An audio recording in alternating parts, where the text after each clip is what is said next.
What is going on, guys? Thank you so much for clicking on this video. I appreciate you. I'm not gonna act like I haven't been missing for the past few weeks. I understand, I'm sorry, I apologize, but I'm back on track now. And today I'm gonna be talking about my top 10 favorite movies of 2018. I'll go ahead and tell you right now, it's probably not gonna be a list that you'd expect. I haven't seen every movie that's come out this year. I haven't seen all the bad movies. I haven't seen all the great movies. So if one of those movies is not on this list, it's probably because I didn't watch it or I just didn't like it as much as I like these movies. And before anybody comments and says, what?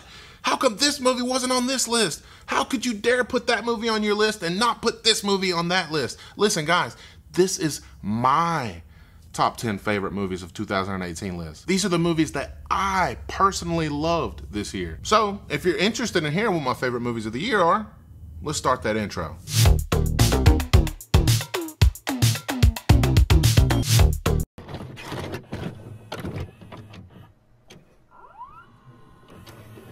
I put Game Night on my top 10 list because it was just so much fun watching it. I've seen it at least 5 times now, and every time I watch it, it gets funnier and funnier. I catch something that I didn't catch the last time. It's a very clever comedy with smart writing. The entire cast were hilarious. Jason Bateman and Rachel McAdams are incredible. I just love the idea of a game night where you're told the rules and you're told what's gonna happen, and then when something bad actually does happen, they all just think it's part of the game. It got a ton of laughs out loud from me. I highly recommend it. Definitely give this one a watch if you haven't seen it yet.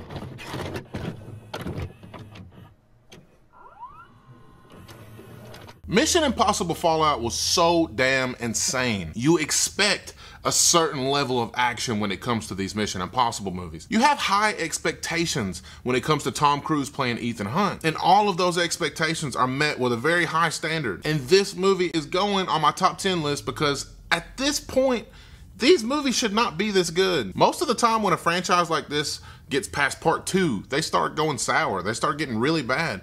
But Mission Impossible movies are only getting better and better. The action in this movie is ridiculous. Tom Cruise is a badass, and I can't wait to see another Mission Impossible movie. I don't care if they take Ethan Hunt to space. I'm gonna watch the movie and I'm sure it's gonna be great.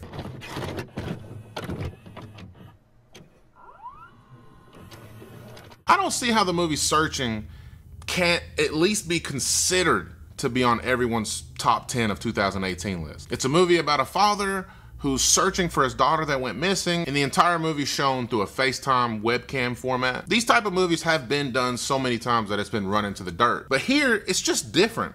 John Cho gives probably his best performance to date, and I was just sucked in. The way that this movie is shown, it just makes it so nerve-wracking, and it makes your heart pound. It's intense. I felt like I was in the father's shoes, living in this nightmare of a situation that he's going through. Everything felt like it was happening in real time, and I just don't think I've seen a movie before that's taken this aspect of filmmaking and done it at this level.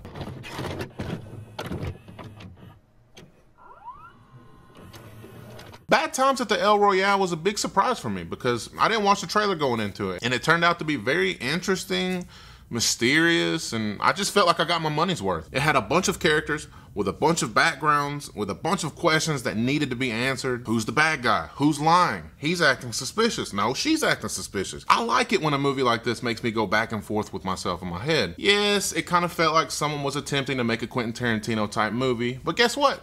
I love Quentin Tarantino movies, and even though this is nowhere near as strong as any Tarantino film, I can appreciate the effort of someone trying to do what he's so great at. I've recommended this movie to a bunch of people, and they've all come back and told me they enjoyed the hell out of it. So, I'm not alone.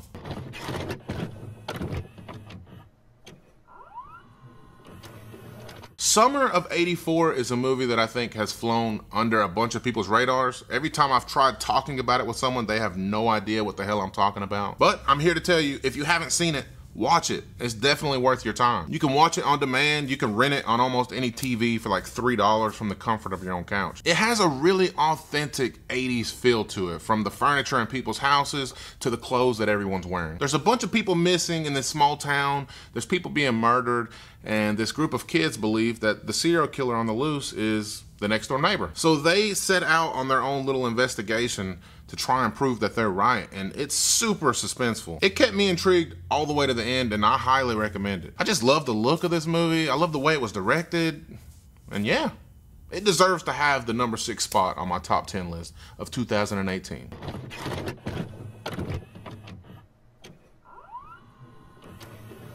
Spider-Man Into the Universe is so dope.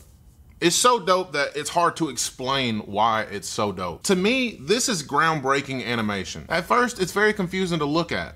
Certain things are blurry in the background. Certain things look very comic book-like, but that's the point. And once you realize that and you get settled in, you start to notice and realize every small detail that's being thrown up on the screen. The thought and passion that went into this movie is clearly seen. It's well written, it's super well directed, and it pulls off a Spider-Man movie that's never been done before. Yeah, I'm sure you can compare it to a couple of things, but when you really dial in and look at all of the work that's been done here, it's something that really has never been done before. Some people are calling this movie the best Spider-Man movie ever made. Am I on that bandwagon? No, not really. I've only seen it one time, so I think it's gonna take a lot more viewings and comparisons to the other Spider-Man movies before I can make a statement like that. But what I can say is I took my wife and kids to see it. They loved it, I loved it, and we can't wait to buy it as soon as it's available on Apple TV.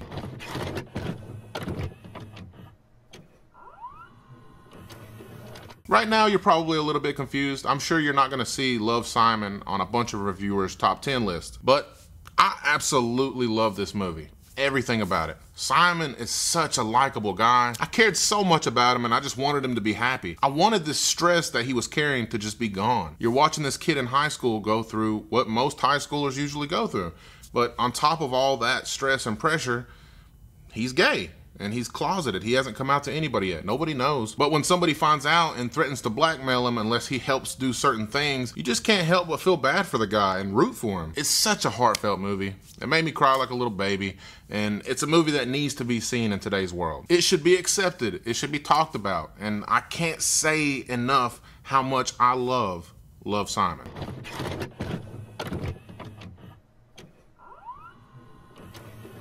As I said in the review for this film, I'm a huge Queen fan. From the very first time that my grandparents played the Queen cassette tape to me when I was a little kid, all the way up until now in my adult years, I just feel happy when I sing along to their music. Before I saw this movie, I had absolutely no clue about the band members' personal lives. I didn't know anything about Freddie Mercury besides the fact that he had an amazing voice. And after watching Bohemian Rhapsody, I left the theater with a different outlook on Queen. I look at Freddie Mercury so much differently now. It's crazy that after watching this movie, their music means so much more to me now than it ever has. I think it did a great job at showing who the band members were and how they became the legends that they are today. Yes, I know the diehards will say, oh, but this movie was so inaccurate. The Live Aid concert happened before blah, blah, blah. I get that. I understand that some of the things in this movie were inaccurate. But that does not change the fact that I had a huge ass smile on my face while watching it. Maybe I'm being a little biased on how much I love the movie because of how big of a Queen fan I am. But hey,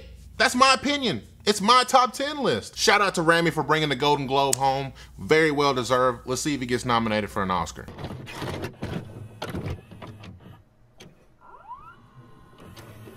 Hereditary is a movie that had most of its viewers very divided.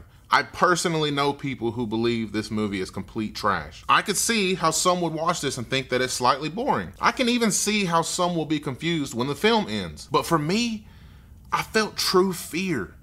It felt so fresh and original and real. This family's going through such a horrific event, and having to watch them live with it afterwards is just heartbreaking to see. I felt so unsettled by the atmosphere and the interactions between some of them. Some scenes shocked me. Some scenes made the hairs on the back of my neck stand up. And one scene in particular where a brother and a sister are speeding down a highway on their way to a hospital just left my jaw wide open for 2 full minutes. I remember not moving a single muscle, just in complete disbelief from what I just witnessed. This movie hit me different than any other horror movie has in I don't know how long. It stuck with me, and Toni Collette's performance alone deserves second place in my top 10 of 2018 list. Period.